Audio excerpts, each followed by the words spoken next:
weekdays. YouTube Live, the Armchair Quarterback Show, your first choice for Southern Sports Talk. Good morning, Mr. Sean O'Toole. Good morning, Mr. Mac McGee. I don't know much, but I know one thing. I would like to wake up this morning and turn on ESPN and see the same batch of talking heads and women and people of color coming out and saying, oh, we're so sorry. We didn't listen to the audio before we accused Rockies fans of being racist. Did I see that this morning? Nuh-uh. Wasn't on Get Up. Wasn't on Sports Center last night. But I saw 3 hours of programming 2 days ago talking about the dangers of fans using unpopular and, disgusting words. Nothing yesterday when it was revealed by Major League Baseball's investigation that the name of the mascot, which is unfortunately pretty close to what people thought was being said, is what the guy was actually saying. And there were actually video recordings from people sitting in the guy's area who showed that he was trying to talk to the Rockies mascot. Do better. Everybody has to do better. Everybody who's listened to this program knows I'm far from a right-wing person. What's the problem? I'm catching on the hosel, right? Yeah, right. Moving my head. Yeah. I'm laying it off. Well, that too. I'm pronating. When you're not supinating. I'm clearing too early. I'm clearing too late. My God, my swing feels like an unfolding lawn chair. All right. Take all your change and put it in your left-hand pocket. Go on, do it, Roy. Tie your left shoe in a double knot. Turn your hat around backwards. Turn your hat around. Do it, Roy. Now take this T and stick it behind your left ear. I look like a fool. What the hell do you think you look like shooting them chili peppers up Lee Jansen's ass? Well, what next? I should recommend that you work on a short game, but I think you ought to get drunk. Get drunk? You always play better when you're wasted. Thanks to the finely tuned athlete on the verge of greatness. Armchair. Community Access Channel. He's the armchair quarterback. He's full of beer and he's full of snacks. The all-American man.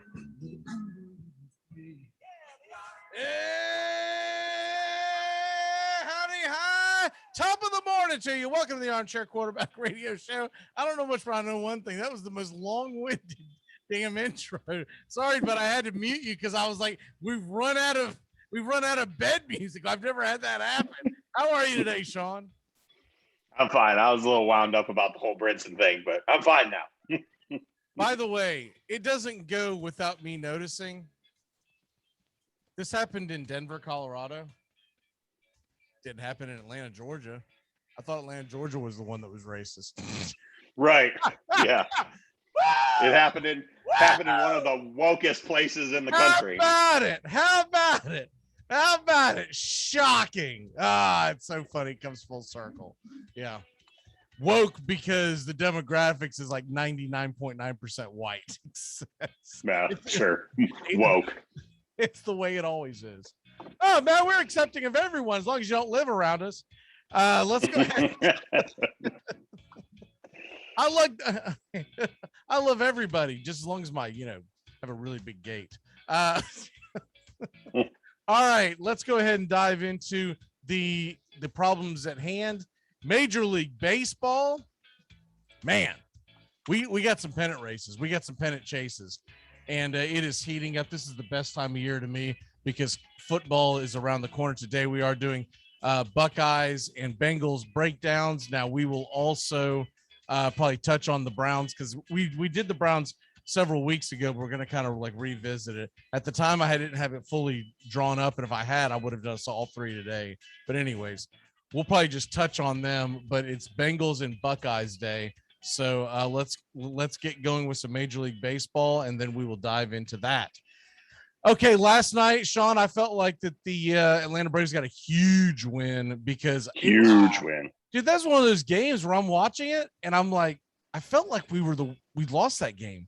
I feel like Cincinnati played a much better game than we did. Somehow we find a way to win. Now, look, that just goes to show because how many times have we watched games this year and you're like, we won that damn game, but the bullpen blew it, right? We just watched one Saturday. Right. They just blew one Saturday. Right. So I will take it. Now, it wasn't the Cincinnati bullpen that imploded by any means, but Riley's two-run dinger in the fifth inning. Yeah. In the in the fifth inning, I believe it was, tied the game up.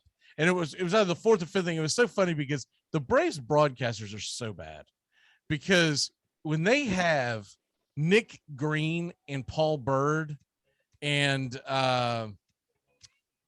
was it Paul Bird last night with Nick Green, or I'm starting to blank on that, because it was Nick Green that was killing. No, it was Brian Jordan.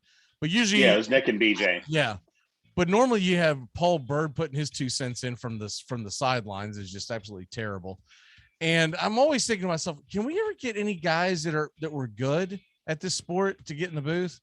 Now, thankfully, Brian Jordan was in there, because Brian Jordan, and I love the way, look, I know a lot of people don't like him, whatever, but I like Brian Jordan because he breaks it down the way the game should be played. And he'll call batters out for not advancing a runner. He'll call pitchers out for not doing the little things, being aggressive. Nick Green is an apologist. He's basically a clone of Chip Carey. And though Chip Carey, it's fine for him to be an apologist because he's a play-by-play guy and he's, the company man, so to speak. Dude, Nick Green made some of the worst calls prior to. He was talking about how the Braves had no chance of running up the pitch count because look where it is, and this is going to be tough. That inning, by the way, he had threw like 30 pitches and gave up a 2-run bomb. So it was, right. But it's one after another with Nick Green. He's just awful. And he wasn't a good player at all. He was a journeyman utility player. So when I hear him, he seems like a nice guy, but when they have him in the I want to say the studio, but basically the pregame show, and then they cut to them at the 7th inning. He's fine. I don't have a problem with him there. He does not belong in the damn booth. He's terrible.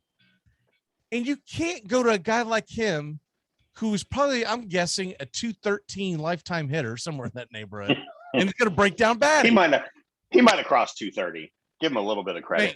But look, I'm going to agree with you. I enjoy. Tom Glavine, I enjoy. But when you get these yuckalucks like Jeff Francoeur and Nick Green, it's embarrassing.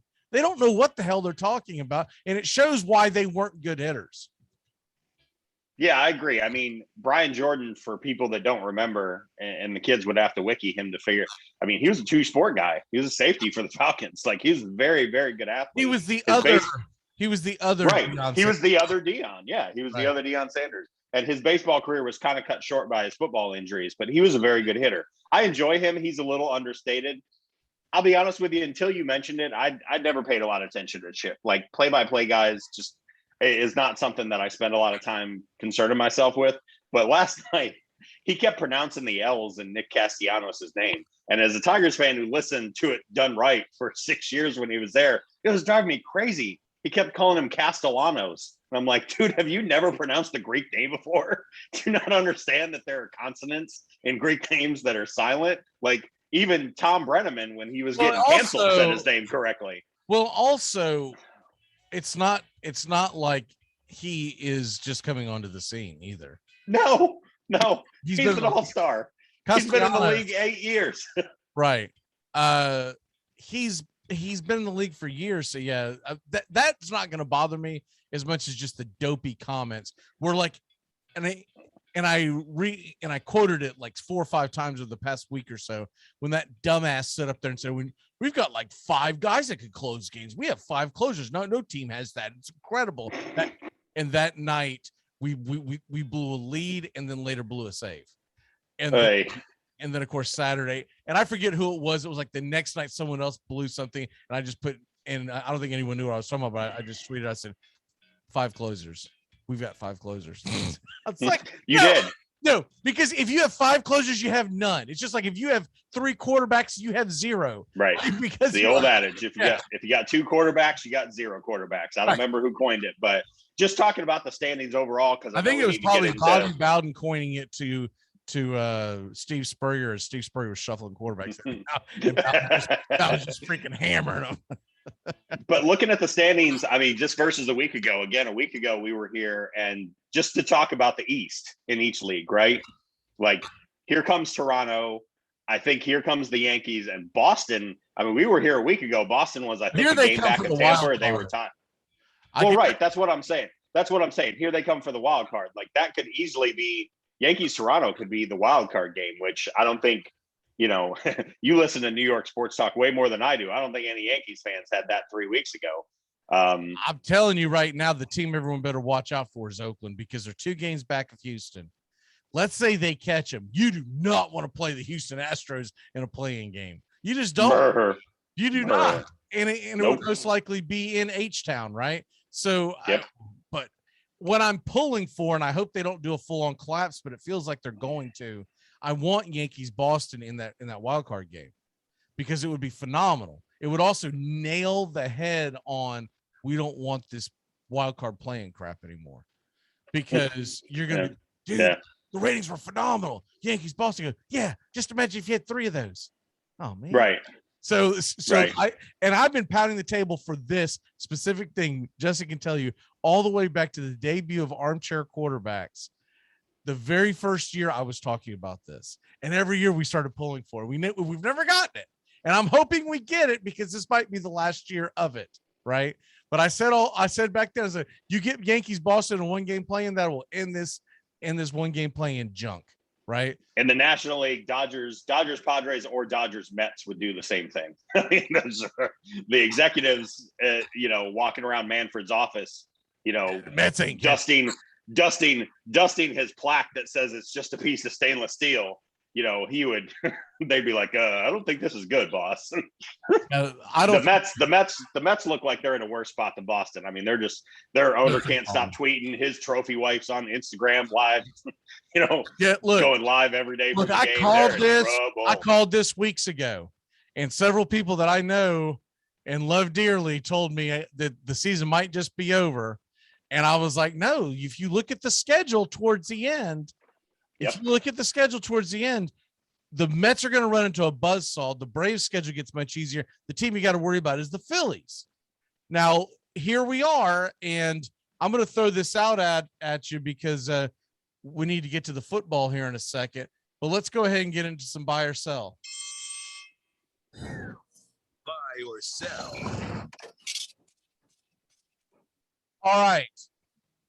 I jotted these down yesterday because they were debating them on a couple of different shows. And I was like, well, this is actually a good topic for us. Buy or sell the Toronto Blue Jays winning the World Series in the next 3 years. I'm sorry. Winning the pennant, excuse me. I'm going to buy. The reason I like them and think that they're a very dangerous out for anybody, especially in a playing game, in a wild card game, is their run differential, which, the nerds love. You score more than you give up. Plus 124, it's 5th in all of baseball. And I know they got off to a kind of rough start playing in, a single A park. And then they were in Buffalo, and now they're finally home, and they got some juice behind them. And I do not want to see that lineup in the playoffs, period, because they might put 30 runs on you in 3 games. I'll tell you what would be phenomenal, though we won't get it, would be a 1 game play-in of the Toronto offense versus the Houston offense. That would be phenomenal. There's no way in hell that's going to happen. That'd be something. I mean, you would have to have a monumental collapse of both Boston and New York, and you would also have to get the A's to stay hot, which, by the way, they patently sometime in July, late July into early August, every single damn year, the A's go on a ridiculous run. I don't know what's in the water in Oakland, but they're going to miss this when they go to Las Vegas or wherever the hell they go. Because I just want to make one more point about the Blue Jays really quick. This is their schedule for the rest of August. Okay. They have a 4-game set with the White Sox between the 23rd and the 26th. Here's the rest: Angels, Mariners, Nationals, 2 series against the Tigers, Orioles. They might finish this month 24-6. Like they're on the march. I doubt their pitching will hold that up. I do believe that possible. I do believe that Toronto could win the pennant in the next 3 seasons, because all they need to really do is add about 1 or 2 arms that they can rely on. The maturation of Alex Manoah, as long as he doesn't hit an injury. You got Ryu. You've got a good 1-2 punch right there. I feel like if they add a couple, and they've never been scared to spend money. They really haven't. So yeah, I'm definitely with you. Buy or sell the Walker Buehler winning the Cy Young in the National League this year, because it's not going to be DeGrom. The guy hasn't pitched enough. I think unless he falls off a cliff, it's going to be Zach Wheeler. But that would be my vote. That would be my vote. My vote would be for Wheeler. Bueller's numbers are more impressive, but Wheeler plays in a much more difficult park to navigate. Exactly. Yeah, I've been to a game there. That place is it's a bandbox, man. It's a short porch in right field. Balls get out of there easy.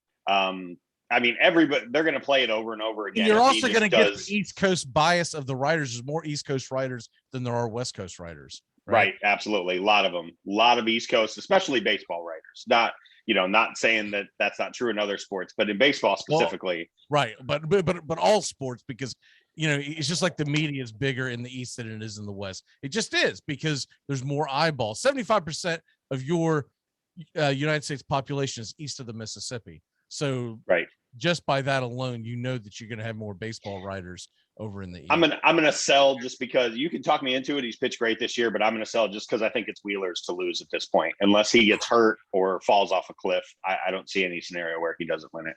And buy or sell the Philadelphia Phillies winning the NL East. I'm gonna sell. I still think the Braves are the best team in that division. Sadly, they've played most of their games against each other already. I think they only have that 3-game set left the last series of the year. If my memory is remembering the Braves calendar correctly, and I think it is, which kind of stinks because it'd be nice if they played more games down the stretch. But I don't think a wild card is coming out of that division, and I really like the way Atlanta's playing right now, and they've still got moves to make. We haven't even talked about DFA and Shane Green, which is the right move because he's been awful, and bringing Minter back up. But I think the Braves are pointed in the right direction. Yeah, I don't think it was even worth those 6 seconds that you wasted on Shane Green, to be honest with you. Who gives a damn? Yeah. It's money they swallowed. Bye-bye. This is what you get when you hold out, and you have now wrecked your career because no one's going to give you any kind of money next year. You're going to have to go on a he's going to have to get he's going to have to come back somewhere on a minimum salary. All right, let's go ahead and move on from that junk. No one cares about Shane Green, what the hell he's doing right now. He goes to the land of Cole Hamels, who, by the way, is now a Dodger. Watch that son of a gun get a ring, which will not make me happy at all. All right, let's go ahead and dive into the Ohio State Buckeyes, as we are going to go ahead and fly into this pretty quickly, because on the other side, we got to do NFL and other things. But the Ohio State Buckeyes, as we hit the first quarter, I know it was a long batting practice, but baseball, there's a lot going on this year, or this time of year. The Ohio State Buckeyes. Now, obviously, Sean, the big thing is replacing Justin Fields.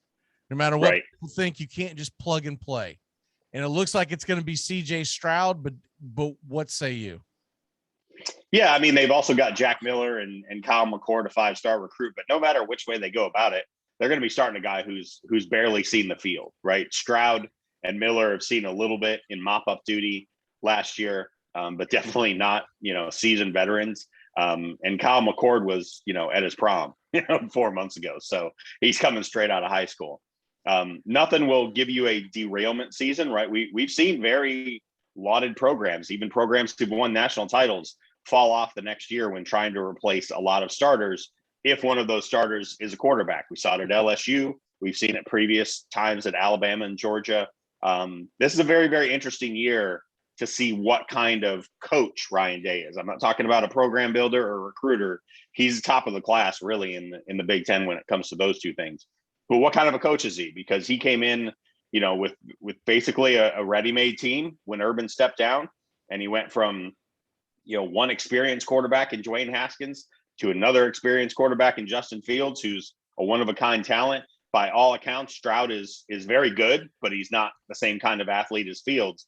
And you're replacing, right. Who is? You're replacing your quarterback. You're replacing Trey Sermon, but Murfreesboro's own Master Teague is right there. He's a very good running back to, pick up the slack. You're still getting Chris Olave back. You're replacing a couple of offensive linemen. They've never struggled to replace that. The big concern for them, for me, is on the back end, because they're replacing a few guys that went to the NFL. They kind of got torched a little bit in the back end in that Alabama game, and kind of exposed how weak they were and how undeep they were at that position, which is very, very unlike Ohio State. So this can be a real test for Day this year, and they get no breaks right off the bat. I mean, we'll talk about the schedule in a minute, but they come out hot. Yeah, and look, they've got some names that you like, and look, Ohio State's always going to have a handful of guys that they're going to go in the first couple of rounds. That's just they are a juggernaut of a program. But I don't believe this is going to be one of their years where they're going to be, unless I'm wildly wrong about CJ Stroud. But you get a freshman coming in who, like you said, as we dive into their schedule, he's going to be thrown into the fire quickly, and he's not going to be able here. Look, here's the thing. I don't think Ohio State can absorb more than maybe one loss, and even that might be pushing it, and still make the playoffs. Because Georgia and Clemson are going to have that big clash at the beginning of the year. And some think that might be a detriment to whoever loses, but it really isn't. It helps your resume. And they don't have that out of conference other than the Oregon game, which is in Buckeye land. But I think Oregon's going to beat them, to be perfectly honest with you. I think, it's the second game of the season. They start off at Minnesota on a Thursday night, which I love, by the way. And I love the fact that it's going to be on it's going to be on Big Boy Fox. It's not just going to be like, it is. It's not going to be like on FS2, like right after like a double header of cricket or something. No, man, that's prime time. That's Gus and Brock. That's going to be a good one. Then the following week on September 11th, they're going to host Oregon. They'll be at home against Tulsa, home against Akron. I think they're 3-1 coming out of that. What say you? Yeah, I would agree. I don't want to do the whole schedule because I'll let you go through it. But I mean, there's really 4 games on the schedule that are a hazard, right? That are a caution if you're a Buckeyes fan. I just don't see any way they finish 4-0. And again, we haven't done, predictions. That's in a couple weeks. But I mean, I don't see a Big Ten team in the college football playoff. I just don't this year. I think there are other teams that just have an easier path. And if it's not Ohio State, I don't think it's going to be Indiana. I don't think it's going to be Wisconsin. I don't think it's going to be Penn State.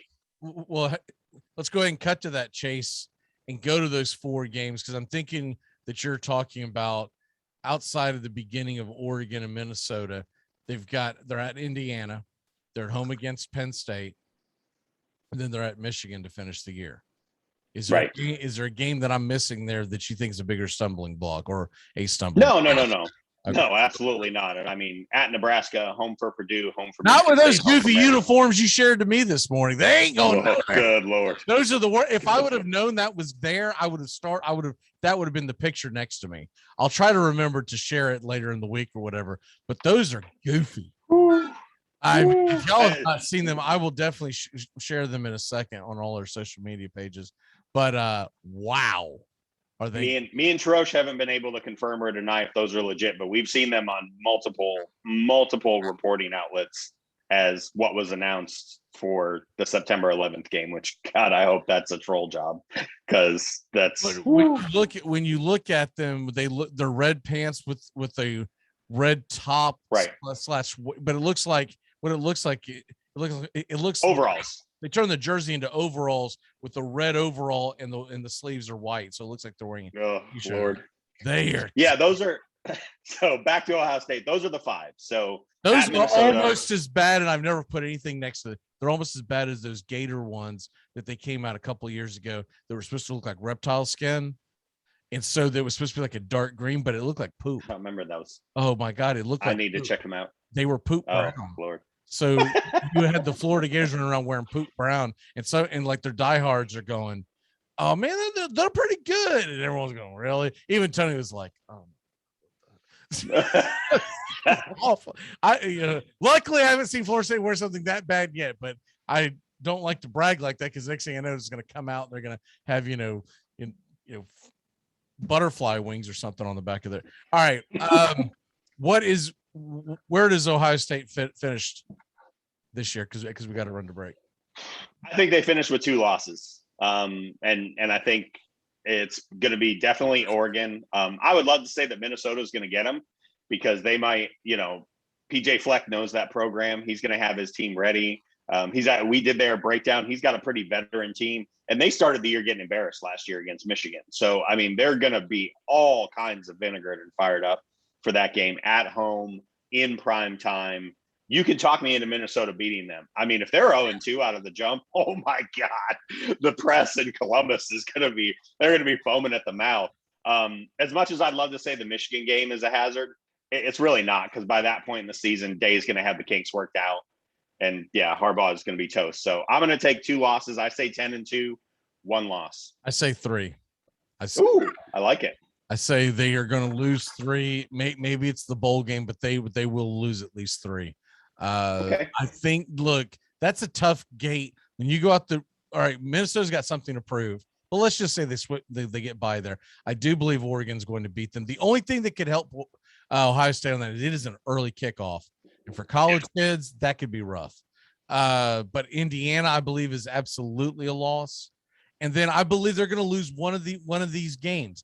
Penn State the following week, right after Indiana, where they could be beat up all to hell. At Rutgers, which is not going to be a pushover by any means anymore. And then at Michigan is going to be a difficult road test. There, at some point, Harbaugh has to win against Ohio State or he will be looking for a job. That's just all there is. You'd like to think so. So if he's going to do it, he's going to do it a year where he's at home hosting a freshman quarterback. All right, we've got to run to a break. When we come back, it's Cincinnati Bengals time, and we'll be talking the Bengals. We're also going to unveil the trophy that we'll all be playing for here on the Armchair Quarterbacks. So stay tuned. It's I gotta get the crane out to bring that thing in. So if y'all hear a loud crash during the break, that's what happened. We'll be back in a flash here on the Armchair Quarterbacks. You're very lucky that you're with somebody as resilient as Frank Reynolds. You tried to off yourself 2 times in the last 24 hours, Frank. Here in St. Augustine, Top Gun Supply is the friendly gun shop. Top Gun Supply stocks a wide range of firearms. They buy and sell used guns. Top Gun Supply at 525 State Road 16 in St. Augustine. The friendly gun shop, a proud sponsor of the Armchair Quarterbacks.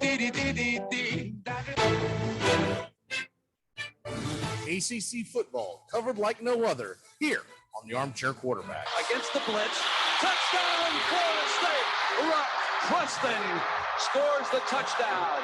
And now it's Bowden's decision, and he sends Maui onto the field right away. Danny Cannell is the holder. Maui ties it. This game is over. A 31-31 tie.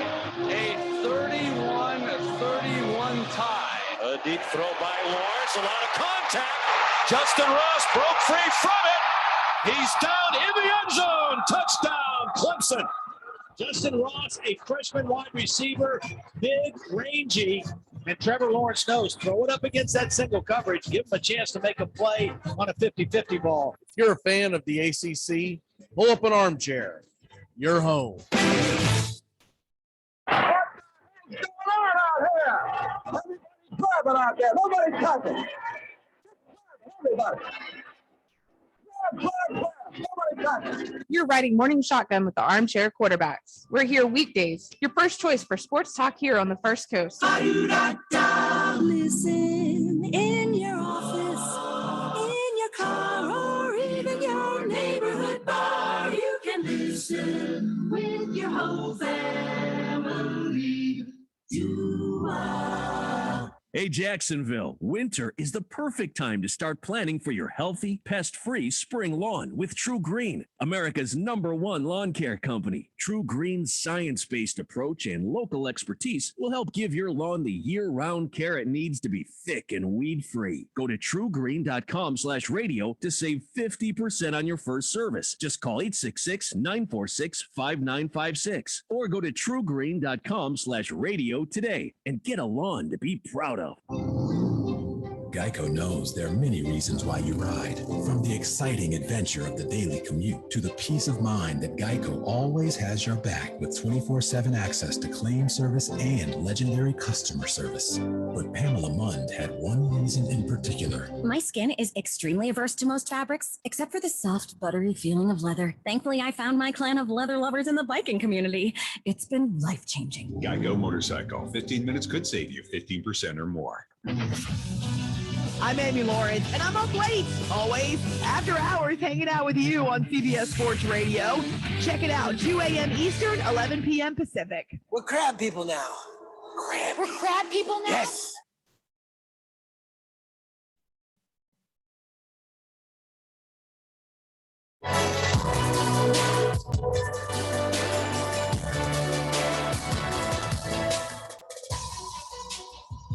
Good morning. Welcome back to the Armchair Quarterbacks. I don't know if I like that phone. It says electric is the name of it. That doesn't sound very electric. That's about to put me to sleep. All right. Well, I love that clip you shared during the break. I don't think enough people have seen the Billy Sims drop kick hurdle. That's a good one. That's an oldie but goodie. I haven't seen that in a while.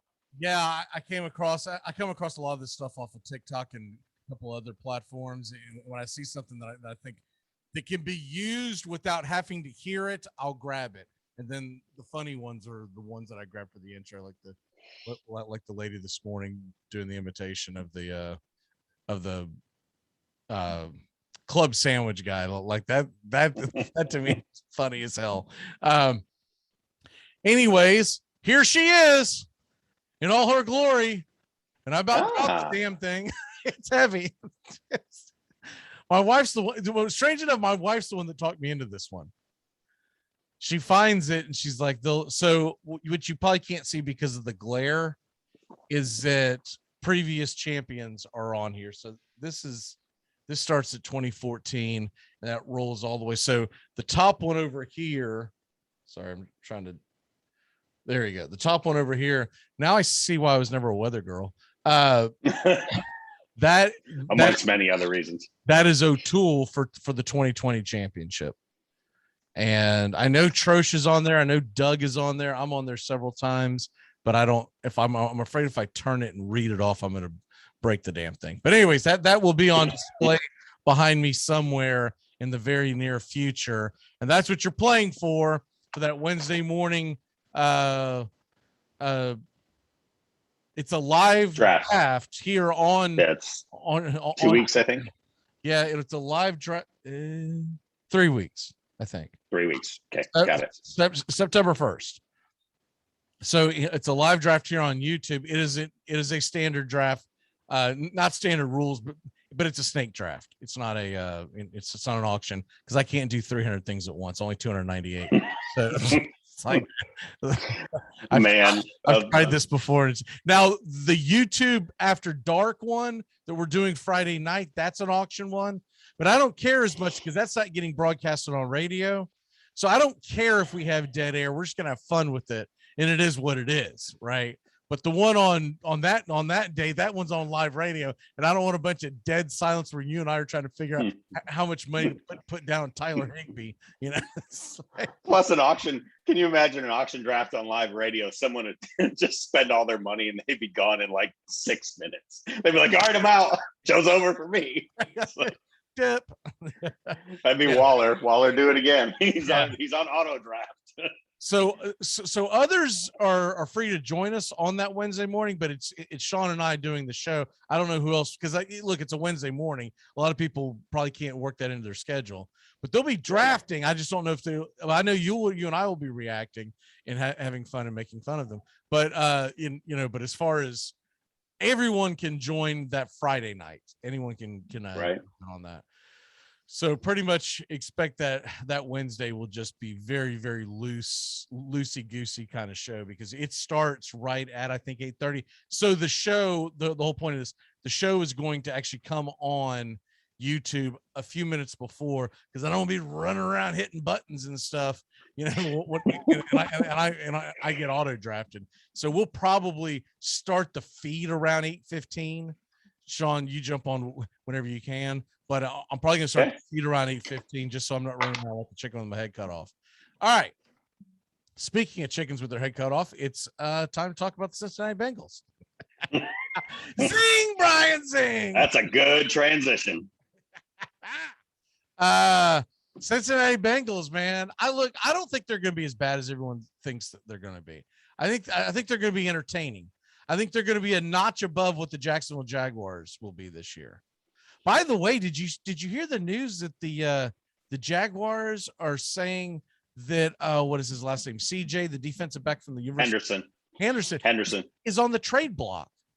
Agolini won't stop tweeting about it. He is furious because he's a Gator. Oh, and yeah. Also, you know, Tony's a Jags fan, and I mean, I like Tony. He's you know, probably my favorite person I haven't interacted with much of all the hosts we have.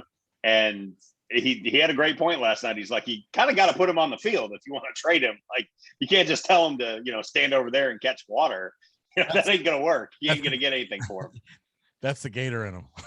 That's the Gator fan. See, Tony's a Jaguar fan-ish, but he's a Gator fan first, and he's gonna be upset like I was upset when they traded away Jalen Ramsey. Right.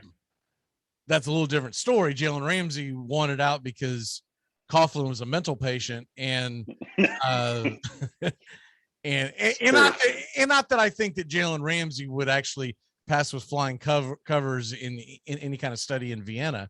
But what I'm saying is that the heads clashed, and you had a crappy head coach that they wouldn't fire for it's kind of felt like a decade.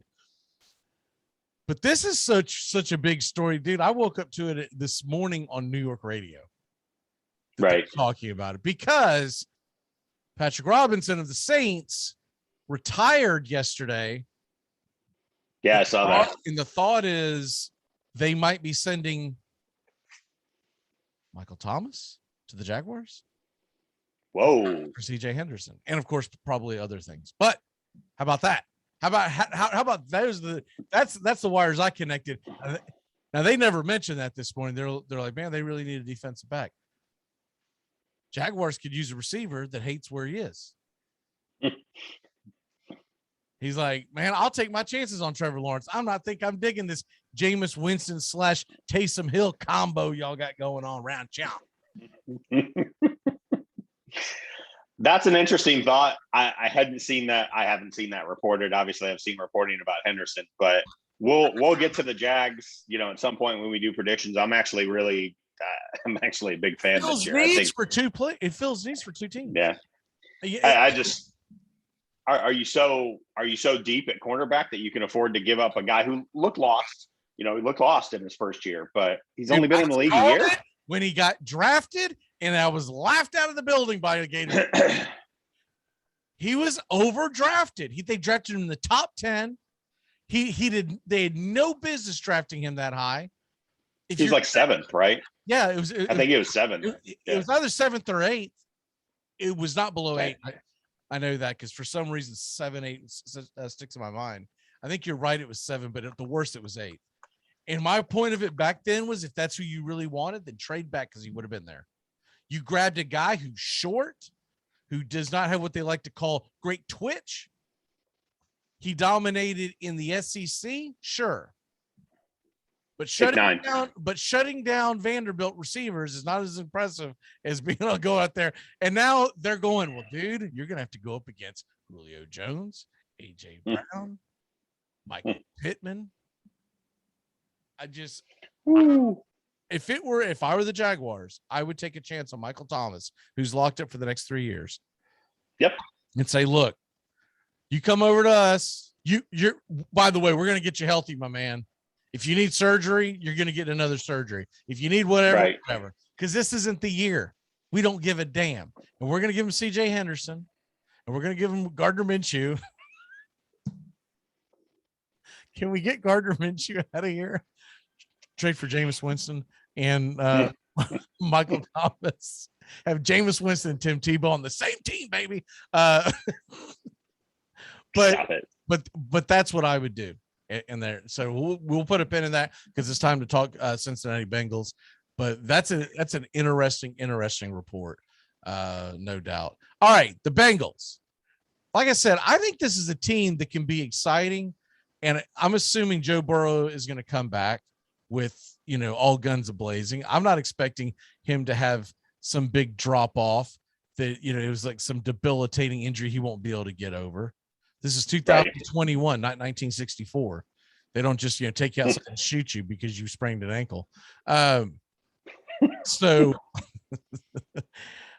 Joe Burrow, Joe Mixon, Jamar Chase, Tyler Boyd, T. Higgins, even Drew Sample. Can I get you excited about that offense for 2021? Because I am. I think there could be fantasy gold here and there.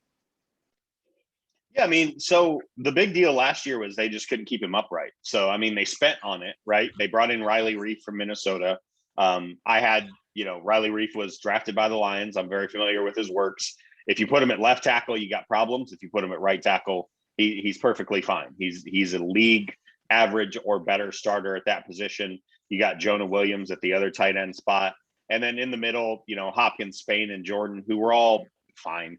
It's an average offensive line, which is not what they had last year. Look, by the way, I don't mean to laugh or cut you off, but while we were talking about that, I didn't see the screen, and now I see the screen while we were talking about the Jags. Brian, our resident viewer, who's a big time Bengals fan, he goes, "This isn't a Jag show. Come on, focus." It's like the grandma in him. It's like the grandma in American Pie too. Pay attention. Focus. All right. Back to the Bengals. Right. The defense is bad. I mean, there's just no way to say it. Right. You paid Trey Hendrickson, who was an undrafted guy that had a really, really impressive sack total in New Orleans. But if you actually do a deep dive on him, especially PFF, really wasn't a huge fan of his. Thought he got a lot of easy sacks and sacks that were created by other people's pressure. So can he do it on his own? I don't really know. You got DJ Reader there, who's been around the league. You paid Trey Waynes, which is wild that he's still getting paid in the league because he wasn't good when he came out of Michigan State and kind of was okay as a zone cornerback in Minnesota's system under Mike Zimmer. But hey, mentioning your point, could they be the Raiders, right? The Raiders last year were kind of fun and exciting, right? Could they go 7-10 and be the Raiders? Absolutely. If they can keep Burrow upright. Because I mean, he had his leg darn near amputated by Chase Young last year. So you got to keep him clean, give him time to hit Chase and use those weapons. But absolutely, they could be fun. This needs to be a step forward year. Mike Brown is not the most patient owner. So one of the signings that I did like was the Mike Hilton signing out of the Steelers. Yep. I felt like that they needed a guy with some edge to come over. Now, I'm not saying let's have so much edge that we're rehashing the Pac-Man Jones years. I'm saying they needed some guy with some kind of an edge. So I like the Hilton signing. I don't think that the Awuzie signing's terrible either. So you add 2 defensive backs, which I think is huge, 2 veteran defensive backs in a division that you're going to have to figure out how to shut down Baker Mayfield, the 47 wide receivers that are trying to make the Pittsburgh Steelers this year. And God forbid Lamar Jackson learns how to throw a forward pass. So I think he will eventually. Right. I like what they did and the fact that they did go get the right tackle, Riley Reif. Do I think he's the end all that beats all? No, but he could be a bridge. Do I think Eli Apple is the answer? No, he never has been anywhere. But nope. I think that guy's just more depth than anything else, right? I agree. So I like what the Bengals are doing. This just may not be the year that it gets done.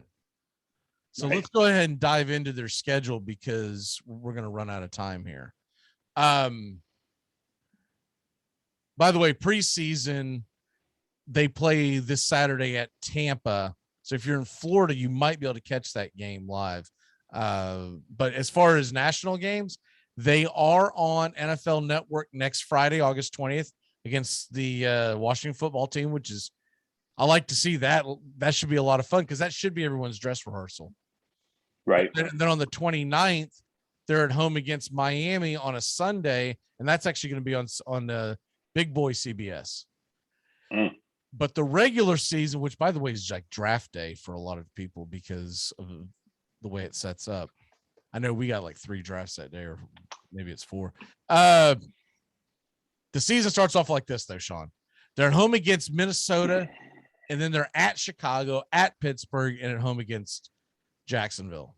Where do you? Which is a Thursday Thursday night game. It's too funny to mention because they just keep throwing the Jags on Thursday night football. Well, they have to. They put every team on there at least once. It's like a part of the rule. And for once, it's not the Tennessee Titan game. It's normally Tennessee Titan game with mustard uniforms in Jacksonville and baby blues in Tennessee, and let's go. At least to me, this is a fun one because they're going to have Jacksonville versus Cincinnati. It's Burrow versus Lawrence. So that could be a lot of fun. And it's not Lawrence's first game, so he should be somewhat acclimated by then. Where do you see them after those first 4 games? I got them probably at 2-2. I actually think they could take the Chicago game. I don't know that the Bears are going to start Justin Fields. We haven't done that yet. I think they're going to trot out Dalton for the first month of the season because Nagy, thinks that will save his job if he starts a veteran. I don't think it's going to matter either way. I think Nagy's dead man walking. But I got them at 2-2 after the first 4. They'll either get Minnesota or Chicago, and I think they're just better than Jacksonville. Yeah, I'll get to mine at the end because it takes too long if we're both doing it. All right, so the next 5 games before they hit the bye, Green Bay is at home, at Detroit, at Baltimore, at New York, and at home against Cleveland. So they're going to have 5 road games in the first 9 games. Where do you see them going into their bye week? I got them at 4-5. I think they'll beat the Lions. Gives me no joy to say that. And I think they'll beat the Jets. I think the Lions and the Jets are 2 of the, probably bottom 3 to 4 teams in the league looking forward to next year's draft, barring miracles. So I think going into the bye, you're 4-5, you feel good about yourself. And then, here's where we'll get into, where are the wins in the back half of the schedule? Because it's hard to find them. They're at Vegas coming off the bye week. They're at home against Pittsburgh, at home against the Chargers, at home against the 49ers, a 3-game home streak. You don't normally see that in the National Football League. At Denver. Where are they at? Take me to the San Francisco game. So at LA, or sorry, at Las Vegas, and then 3 home games against Pittsburgh, LA, and LA Chargers and the 49ers. So on paper, you would say they're going to have a tough time winning any of those, but I think they're going to get one of the 3, either Vegas, Los Angeles, or San Francisco. They could really get the Chargers, right? You and I talk about it on the handicappers, the West to East thing, right? That's a big deal. That matters. And it messes teams up for whatever reason. The Chargers are a young team. Those are back-to-back weeks, man. Back-to-back weeks. Yep. It's 1 o'clock because back-to-back weeks. LA and San Francisco are coming to Cincinnati. I've got them at 5-8.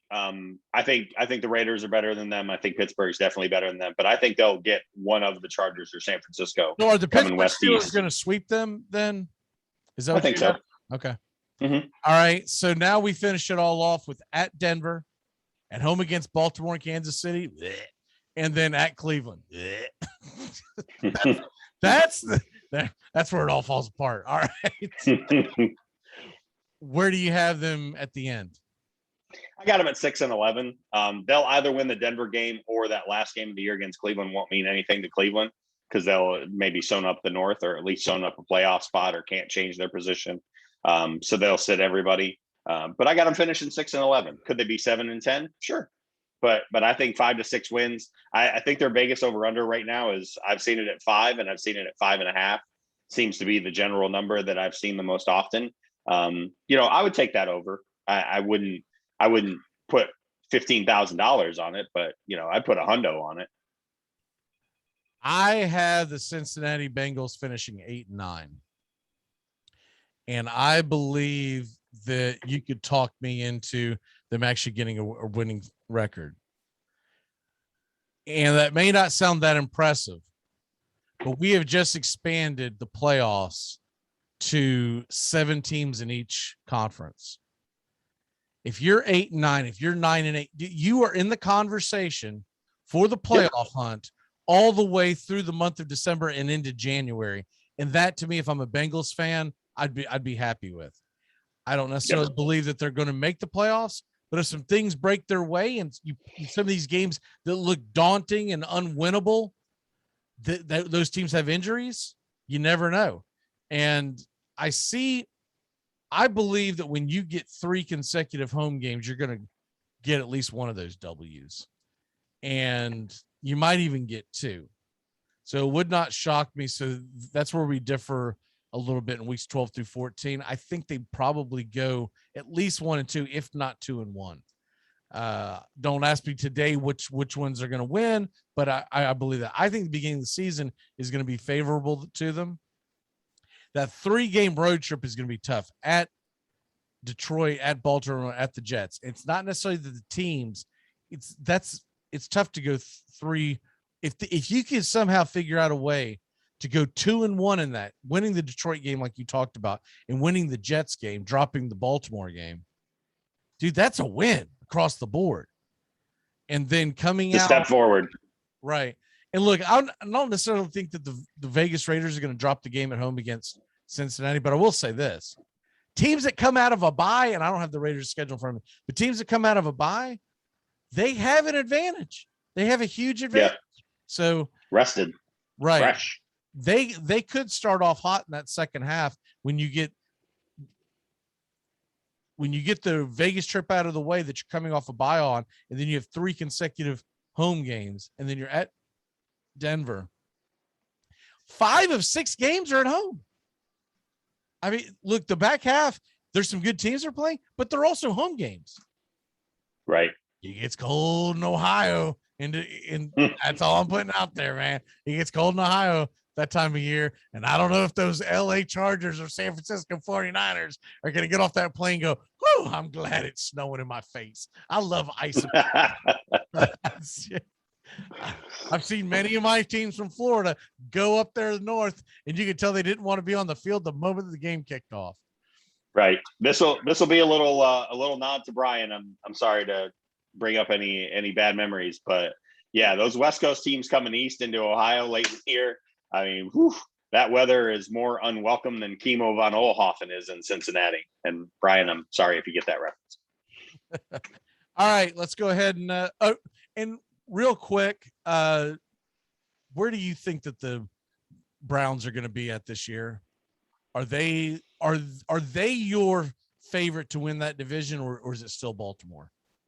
No, they're my favorite to win the division, but I think a lot rests on Baker this year. I think teams are going to stack the box against them and really force him to beat teams with his arm. I mean, that defense is insane.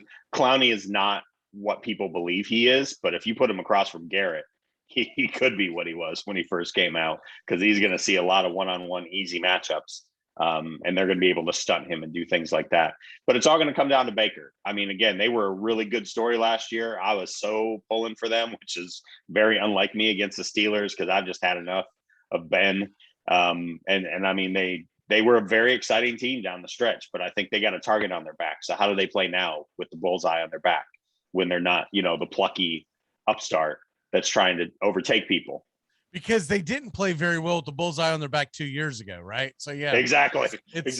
Yeah, it's going to be. I do believe that we've seen a maturation of Mayfield, and so I think that's going to be the big. And look, OBJ is going to be playing for a contract, so he's going to come big out contract. But will that cause crap in the locker room? That's my biggest concern. He comes back. There's only one football.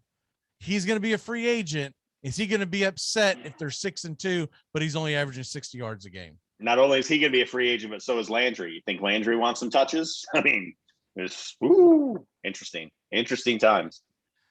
And then, of course, the backfield. Forget about it. All right, it's time to turn back time and get the hell on out of jail. By the way, the Take Me Out to the Ball Game is dropping right about now on Armchair Quarterbacks Radio as well, where we get you caught up in the news and notes of it's a good turn back time today. If you like broadcasters if you like the broadcasting history, it's pretty good turn back time today. This date in history is what I go. All right. On this date in 1951, 70 years ago, I would have never thought this, Sean. The New York Football Giants win a football game. They beat the Canadian Football League's Ottawa Rough Riders in Ottawa 38-6. I'm not surprised that the Giants won. I'm surprised that the Giants were playing a team in the CFL. I guess it was some kind of a preseason game, but that is actually crazy. Also on this date, 1951, if you're a fan of the New York Giants baseball, they lose to go 13 and a half games behind the Brooklyn Dodgers. And this is the famed year of them come roaring all the way back from 13 and a half games to win the pennant in the play-in. This is the famed, the Giants win the pennant. The Giants win the pennant. All right, birthday. Bobby Thompson. That's right. Cheating bastard. Where's I hit the wrong damn thing. That doesn't sound anything like. It's your birthday today. All right, dead guy. He was born in 1913, passed away in 1985.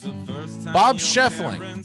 For people who don't know who Bob Scheffling was, he was nicknamed Grumpy, native of Overland, Missouri. But he was a Chicago Cub. He played for the Cubs for about 10 years. Then he played for the Reds and tried to make one last stab at with the Cardinals, but to no avail. He managed the Cubs from 57 to 59 and then managed the Detroit Tigers in the early 60s. What jumps out about me? Jumps out to him about me is that if you look at his career stats, so he played a little over 10 years in Major League Baseball, separated by the war. He had a batting average of 263, which would probably lead the league today, but had just 20 home runs. And 20 home runs his entire career, and the guy had almost a 10-year baseball career. Now that's saying something. All right, other birthdays, guys who are alive. Hulk Hogan. Hulk Hogan, baby. Oh, Lord. Which I didn't know he's from Augusta, Georgia, but Hulk Hogan, he is, man, say it ain't so. 74? That's right. That ain't right. When he became famous, like in rock and wrestling started, he was already in his mid-30s. Like he was losing his hair already. Like that's a big misnomer. Here's another one that shocks me because I feel like he ought to be older. Melky Cabrera is 37 today. I feel like he was 37 when he first broke into the league. What is your walk-off for the day?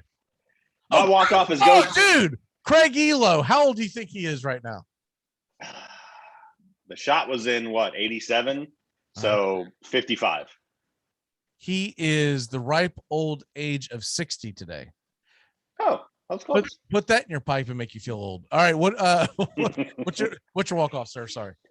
Man, my walk off is go Braves. Tukey. I was live in Atlanta to see a bad Tukey start against the Brewers. You know, he lost a really good Tukey start in a 2-1 game against the Phillies. We need good Tukey today. I need the Nationals to, finish off the Mets, pour a little more dirt on their grave so their owner can keep, tweeting, and his trophy wife can keep going on her Instagram complaining about the team. Fire everybody, Cohen. Pay Javi Baez $280 million. Come on, you got this. I need Nats. I need Braves. Let's go. Have a great Wednesday. My walk-off it's evidently National Presidential Joke Day. So I didn't even know that existed. I didn't know it existed. Do we need a day for everything? Seriously. Do we need a day for everything? I don't think we need a day for that because I feel like the entire 4-year span is going to be a joke. All right, we'll see. Zing, zing, zing. We'll see you tomorrow.